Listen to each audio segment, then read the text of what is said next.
Bonjour à tous, c'est Ami Kefi, je suis chargé de e-marketing au Secours Islamique France. Et en fait, la présentation que je vais vous faire aujourd'hui résume un petit peu le parcours que j'ai eu pendant ces 10 dernières années, puisque j'ai commencé dans le milieu de la recherche universitaire. Ensuite, je suis passé au conseil en ergonomie cognitive des interfaces homme-machine. Et donc pour finir, dans un milieu que j'apprécie beaucoup, qui est celui de l'humanitaire. Alors, pourquoi parle-t-on aujourd'hui de stimuli sensoriels et de marketing sensoriel de façon générale? Donc, je vais revenir un petit peu aux origines de ces pratiques donc, qui ont vu le jour à la fin des années 90 avec l'apparition des premiers magasins d'atmosphère. Donc ce sont des magasins qui ont été lancés aux États-Unis et donc quelques années plus tard, le concept a été importé en France et donc le consommateur français a pu fréquenter des points de vente avec une atmosphère assez particulière, assez originale, donc à laquelle il n'était pas habitué. Et donc qu'est-ce qu'on entend par atmosphère de point de vente? Donc ça, c'est une définition purement marketing. Donc ce sont tous les éléments du magasin qui peuvent être contrôlés afin d'influencer les réactions comportementales, affectives, cognitives, physiologiques des occupants. Donc ça peut être les clients ou les vendeurs, le personnel. Et donc ces éléments peuvent être multiples et incluent des stimuli d'ambiance tels que la couleur, l'odeur, la musique, la lumière et les matières.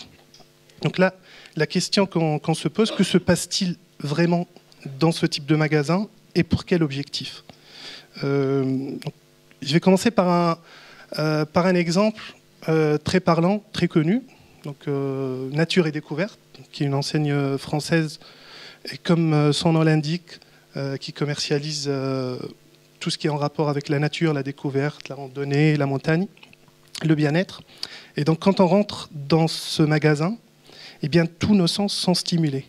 Donc, à travers la lumière, qui est bien maîtrisée, bien douce, bien diffusée, à travers les senteurs d'ambiance, à travers la musique, les chants d'oiseaux. Et là, j'ai trouvé, parce qu'on n'en trouve pas beaucoup maintenant, mais même le goût est stimulé, puisqu'on vous propose de déguster une petite tisane en faisant votre tour dans le magasin. Et donc, l'objectif de toute cette stimulation, c'est que on veut vous faire comprendre dès le début que lorsque vous rentrez dans ce magasin, si vous êtes passionné par la nature, par la randonnée, eh bien, vous êtes dans le bon endroit, au bon magasin, et que vous allez trouver votre bonheur. Le deuxième exemple, qui est un petit peu plus différent, avec une utilisation un peu plus intensive du marketing sensoriel, est celui de Abercrombie & Fitch. Je ne sais pas si vous connaissez la marque. Donc, c'est une marque américaine qui s'est implantée en France il y a 5 ou 6 ans sur les Champs-Élysées.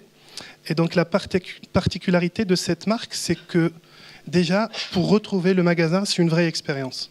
Donc ça passe de bouche à oreille. On arrive, il n'y a aucune indication, pas de pancarte pour vous dire c'est ici.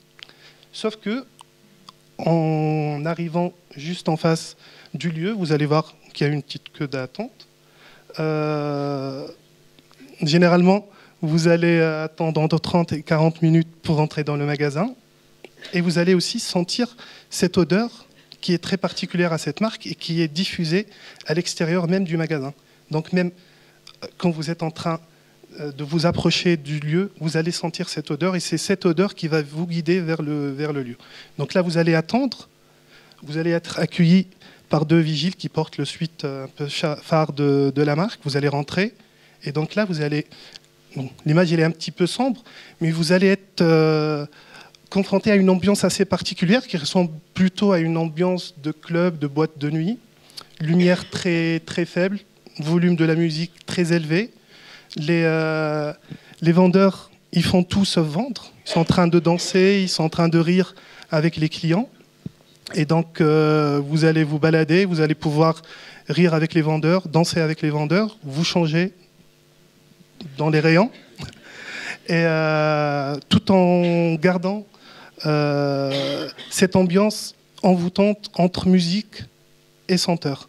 Et donc, à la suite donc, de votre visite, vous allez forcément vous diriger vers la caisse parce que vous avez passé une très bonne expérience. Vous allez avoir envie de prendre avec vous un petit souvenir, donc un petit t-shirt, un sweat. Et en arrivant à la caisse, le vendeur va pousser le concept encore jusqu'au bout, puisqu'il va asperger vos produits que vous allez acheter par le parfum de la marque. Donc au final, vous rentrez chez vous avec cette expérience de magasinage, cette odeur qui vous rappelle un petit peu ce que vous avez vécu dans le point de vente, et 100 € au moins sur votre compte bancaire. Donc, au moins. Donc, c'est bien, tout ça, c'est bien. Dans des environnements physiques, on a vu que ça fonctionnait. Pendant une certaine époque, ça a très bien fonctionné même. Et donc, les marketeurs se sont posé la question, est-ce qu'il serait possible de reproduire les résultats qu'on a eus dans des environnements physiques sur Internet? Donc, est-ce qu'il est possible de reproduire l'atmosphère du point de vente sur un site Internet? Et donc, la question est toute simple. Parce que là, aujourd'hui, on ne peut pas stimuler des sens comme l'odorat, le goût, le toucher, même s'il a eu des tentatives de commercialisation de diffuseurs de senteurs, mais qui n'ont pas eu un grand succès. Et donc là, on reste sur des stimuli assez simples, assez basiques, comme les couleurs, la taille du texte, les couleurs du texte, les animations, les vidéos, les musiques, l'organisation du site. Sauf que contrairement à l'environnement physique, là, l'internaute, il a un champ de vision assez réduit. Et donc là, on peut facilement tomber dans la sursollicitation des sens, dans la saturation sensorielle, qui donnerait plutôt envie à l'internaute de partir. Et donc c'est pour cette raison qu'il faut toujours garder en tête que l'objectif premier, ce n'est pas uniquement de proposer une navigation agréable, mais surtout une navigation efficace. Alors, des exemples pour illustrer un petit peu ce qui se fait en matière de marketing sensoriel avec les deux extrémités possibles. Le premier, c'est celui de Cdiscount. Donc, quand on arrive sur le site, on arrive dans une ambiance très colorée, des produits qui sont disposés, on a l'impression qu'ils viennent d'être déballés et déposés à même le sol, des couleurs très flashy, des prix écrits sur des étiquettes en rouge. Et donc, en arrivant sur ce site, on est stimulé, on sent qu'on est dans un environnement discount. Donc, on a l'impression que sur ce site, on va trouver la bonne affaire. Dans la réalité, c'est un petit peu différent, parce qu'on peut trouver aussi une bonne affaire ailleurs. L'autre extrême qu'on peut aussi trouver, c'est l'exemple de Bottega Veneta. Donc, pas de couleurs flashy, pas d'animation, pas de vidéo. On arrive, c'est une ambiance assez classe, épurée, un design épuré. La communication se fait surtout par les photos. Et donc là, en arrivant, on sait exactement dans quel univers on est. Nous sommes dans l'univers du luxe. Alors, est-ce que le marketing sensoriel fonctionne vraiment? Alors, dans le secteur marchand, dans des points de vente physiques ou sur Internet, il y a eu beaucoup d'études qui ont montré que ce phénomène a eu tellement d'ampleur au début qu'il y a eu des marques qui ont réussi à augmenter leur chiffre d'affaires. Mais augmenter le chiffre d'affaires n'est pas finalement l'objectif qu'on cherche à travers l'utilisation de cette pratique. Parce que c'est, au début, on a considéré que c'était une mode d'utiliser ces techniques de marketing sensoriel. Et donc, toutes les enseignes se sont amusées un petit peu à diffuser une musique d'ambiance, à diffuser des senteurs. Et donc, c'est une pratique qui s'est généralisée. On s'est retrouvés avec une multitude de résultats différents, parfois contradictoires, qui s'expliquent par le fait que toute enseigne ou tout point de vente est différent. Donc, ce qui marche, par exemple, chez Nature et Découverte ne marchera pas forcément chez Decathlon. Donc, l'efficacité de ces techniques de marketing sensoriel dans une logique purement transactionnelle donc, a tendance à s'estomper avec le temps, puisque l'effet de surprise n'est pas le même. Au début, quand on arrive, par exemple, chez Abercrombie & Fitch, on est surpris par cette ambiance. On a envie de garder un souvenir de notre expérience de magasinage. Donc, on repart avec un souvenir, un produit. Et la deuxième visite, c'est plutôt une visite avec ce souvenir qu'on a eu. Et donc, on est moins influencé d'un point de vue comportemental par tous ces stimuli. Donc, ce qu'il faut ce qu'il faut garder en tête, c'est que aujourd'hui, quand on parle de marketing sensoriel, c'est principalement dans l'objectif de réenchanter l'expérience d'achat, donc de proposer une expérience nouvelle par rapport à ce qui a été proposé avant, et toujours raisonner dans une logique relationnelle. Donc on ne cherche plus à augmenter un chiffre d'affaires ou à vendre plus, mais plus à nouer un lien fort et puissant avec nos consommateurs. Donc là, on passe au cas du donateur. Donc pourquoi venir du monde marchand, du milieu marchand vers le milieu associatif et humanitaire? Parce que finalement, le donateur est un consommateur. Donc c'est un consommateur puisque avant de venir sur le site de votre association, il a déjà son expérience sur Internet, il a fréquenté d'autres sites web marchands, il a été chouchouté par différentes enseignes. Donc il sait exactement comment naviguer, quel est le parcours qui lui correspond. Et donc en arrivant sur le site de votre association, on a tout intérêt à valoriser son acte de faire un don, comme son acte d'achat est valorisé sur un site de vente. Et donc, valoriser l'acte de faire un don donc, se fait en faisant vivre le donateur une expérience de don. Donc, cet donateur qui arrive parce qu'il a été exposé à un message, donc il arrive sur votre site, il cherche une information ou il cherche directement à faire un don. Donc, en fonction de ses motivations, il a besoin d'être guidé petit à petit pour retrouver l'information. Une fois l'information retrouvée, on va le diriger vers la page de don. Et c'est là où il a besoin d'être rassuré par rapport à ses motivations principales. Donc par rapport à l'association, par rapport à la confiance qu'il peut avoir en cette association. Et donc l'idée ici, c'est de concevoir un site où les donateurs aiment revenir car ils y éprouvent des émotions positives. Donc des émotions, on parle des émotions parce que le comportement du donateur et de l'internaute ou du consommateur de manière plus générale est un peu plus compliqué que cette relation directe entre les stimuli et les comportements.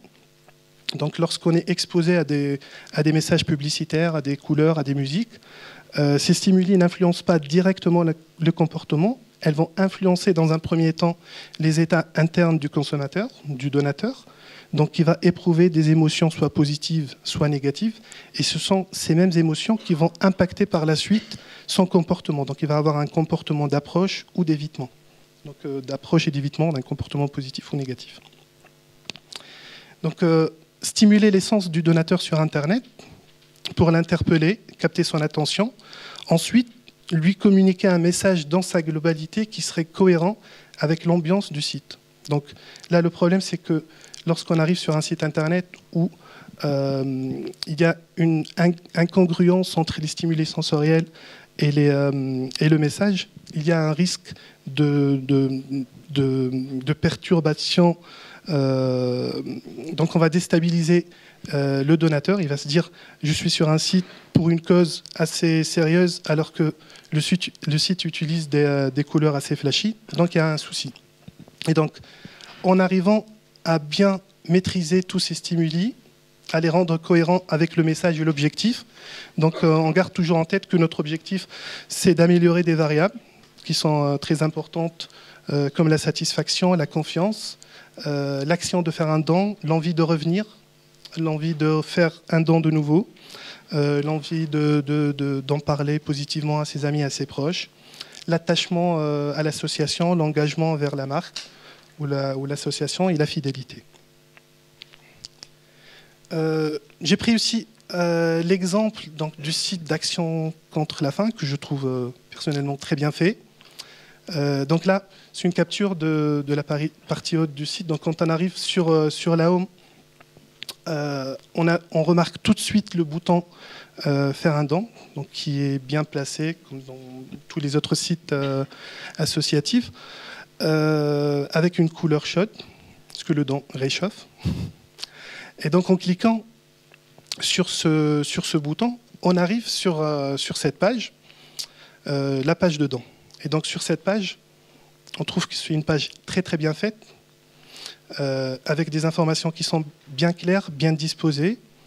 La tendance, elle est plutôt dans des couleurs assez froides. Et donc là, l'association, implicitement, va se faire avec ce premier bloc, je donne tous les mois. Et donc le regard va être dirigé dans un premier temps vers ce bloc, qui incite à devenir un donateur régulier. Et donc, c'est l'une des priorités des associations aujourd'hui. Alors, plus concrètement, comment s'y prendre?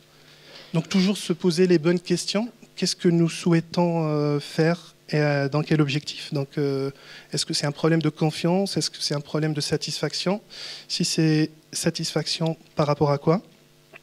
Donc, où est-ce que nous en sommes vraiment? Où voulons-nous aller?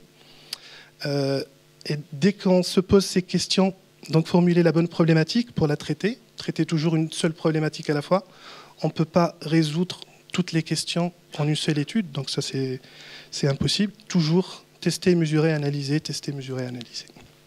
Et donc pour faire ces tests, on passe forcément par l'expérimentation.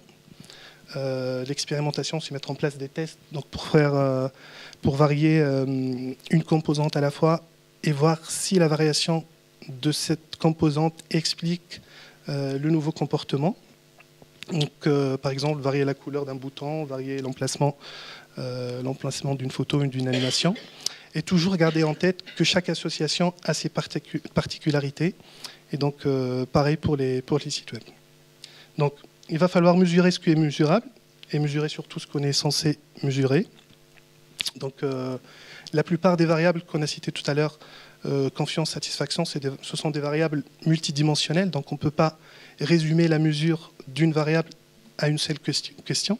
Aujourd'hui, on ne peut pas, par exemple, mesurer l'intelligence d'une personne en lui posant la question « est-ce que vous êtes intelligente ou pas ?»